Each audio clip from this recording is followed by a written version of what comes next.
Greetings, fellow songwriter and seeker.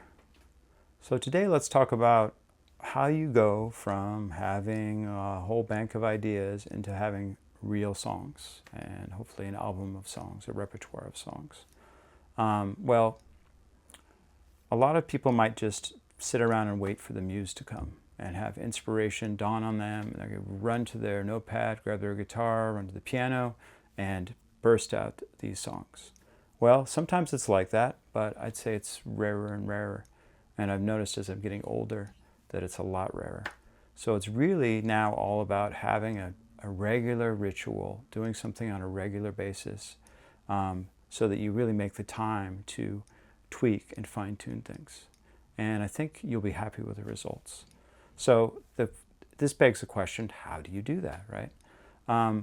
Well, what you need to do is to incorporate songwriting into your daily life.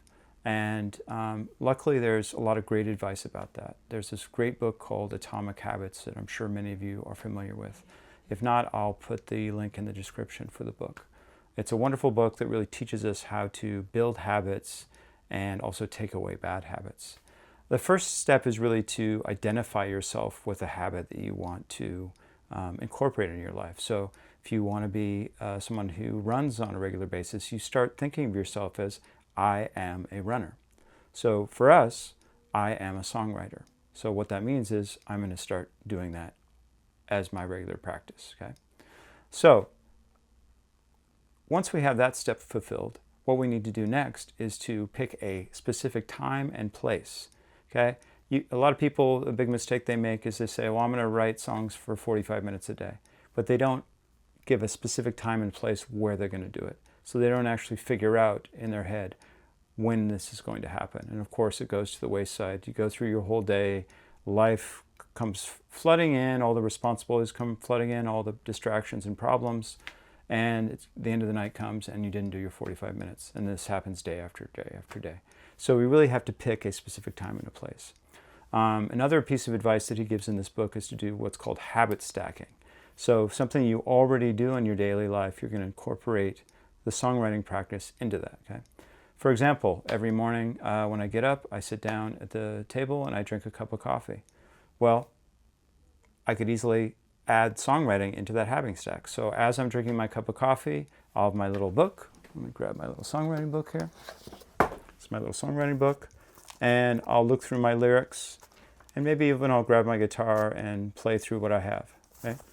And that can be as short as 1 minute or 5 minutes, 15 minutes, whatever. Now for me, I do my songwriting every night at 9 o'clock.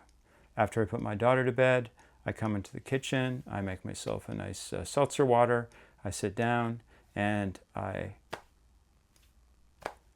am forced to confront the song that I'm currently working on. I usually have one song that I'm working on at a time, because if you're too scattered, it's hard to get anything done. And some nights it's very fruitful. I get a lot of stuff done. I might write a whole section, a whole verse or a bridge. Other nights I don't get anything done, where I just basically play through the song a bunch of times. And maybe I identify parts that I don't like. Now what's really nice about this process is it's really slow, and you can really fine-tune a song and really make it so every moment of the song is something special and something that you really mean. So it's a really valuable process. And so if you incorporate songwriting in your daily life, it's just going to start bearing these excellent fruits. Because even if you only spend 5 to 10 minutes a night on it, and I suggest you start with very, very small intervals, maybe even 2 minutes, whatever time you're going to do it. Start with something very small, but as it builds up, it's going to be in the back of your mind. So even if you don't get anything done in those 2 minutes, that's you actually can say, oh, I wrote a song. You're going to be working on it in the back of your mind throughout the day, and little ideas are going to pop up. This happens to me all the time. I'm riding the subway, I get off the subway, all of a sudden, oh, a line pops in my head. That's going to be for that song. And then I go home and try it out during my songwriting time that night. So building these atomic habits into your daily life in regards to songwriting is going to pay dividends to you. So good luck with that, and until next time, best of luck.